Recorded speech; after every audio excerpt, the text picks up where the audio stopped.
by the time I realized I wanted to die, I had already begun to live. This piece of self-actualization came to me after watching Ashita No Joe 2. I don't think I have ever related to a character more than Joe. My own conceptual understanding of goals in life probably were indirectly informed by Joe's life, as it permutated anime and Japanese culture. Now, let me ask you a question. What does it mean to want to fight? More specifically, what does it mean to want to fight the best? Not to be the best, but to fight them. To answer that, let's look at Joe. Who is Joe?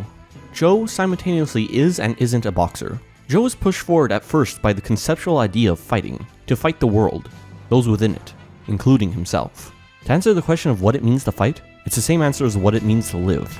To taste action, to actually for the first time in your life begin to live.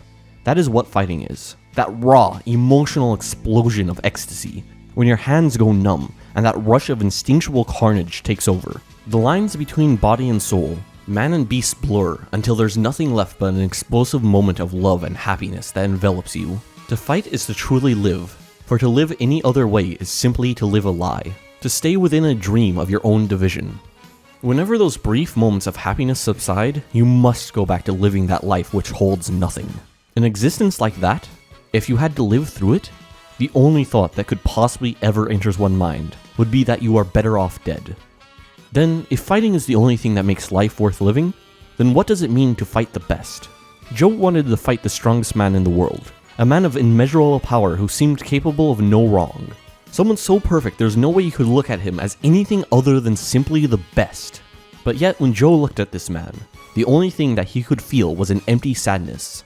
Joe knew the strongest man in the world. That man's name was Rikishi. As Joe fights the ghost of a man who isn't alive, he is also fighting a man who never truly existed. His own failure takes away that potential existence. Joe is truly left with nothing. As he said, his goal is to fight the strongest man in the world. But what do you do if that man is already dead? When that fire within still rages away, as you suffocate, even when your lungs are full of air. That miserable feeling that this is it. No matter how hard you fight, no matter how hard you pray with everything you've got to a god you don't even believe in, that at the end of your life, you'll be left with those embers of flame still inside of you, slowly burning away your soul, while relenting over all the wasted years. You beg and plead, but in the end, all that there ever was truly never existed. The dream of fighting the strongest man in the world is just that, a dream.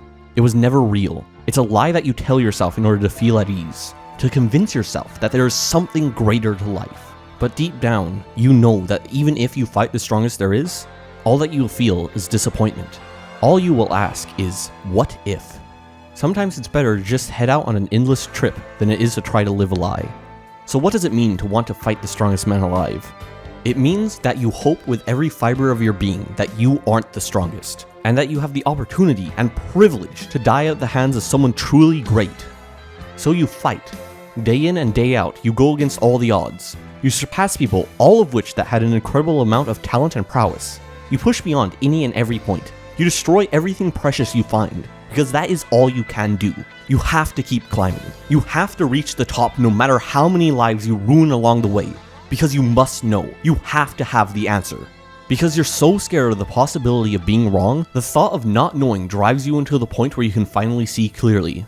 It really was all a lie. Fighting is the truth. Fighting the best is a lie.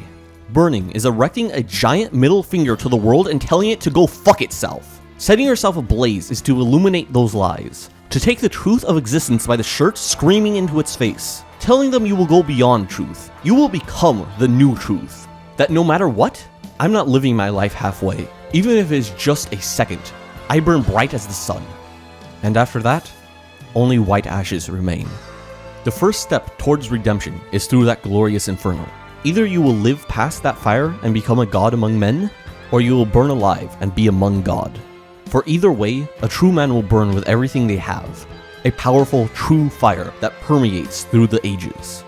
As I stand before God, my fire laid bare, it is true that at one point I would have thought it best to die as Joe did. But now I can only see grander goals, to burn brighter than life or death. Good men set themselves ablaze and die within that passion. Heroes light themselves on fire in order to guide others. For that reason, I will set myself ablaze as many times as necessary. I will burn everything away until nothing remains but pure white ash.